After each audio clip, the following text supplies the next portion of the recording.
And somewhere in that depth, in the very essence of this paralyzing weight, a painful understanding emerged. He could not end it all like this. Draco slowly opened his eyes. The faint glow of a candle cast trembling shadows across the cluttered table covered in parchment.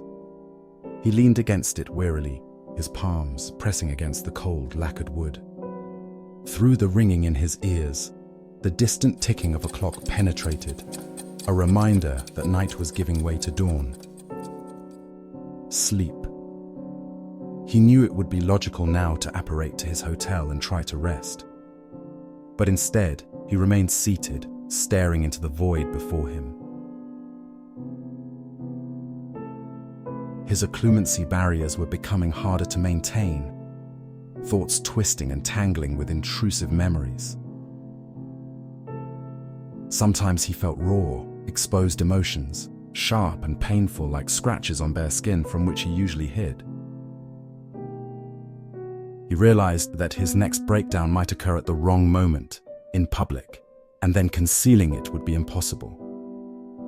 He had to be careful. But something in him clenched with exhaustion at the thought. He was so tired of being careful.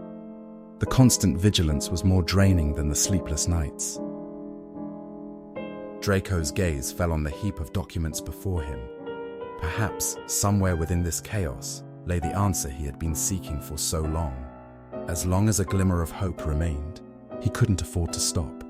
A renewed determination filled him, pushing the fatigue to the background. He summoned a bottle of fire whiskey. Reaching for it, Draco hesitated briefly before decisively breaking the seal. The fiery liquid burned his throat. Relishing the sensation, he took another sip and picked up a scroll from the highest pile of parchment on his desk. My colleague, Mr. Edgar Fleetwood, demonstrates a remarkable disregard for personal grooming standards, which might contradict the Ministry's expectations. He read aloud, a faint smirk tugging at his lips.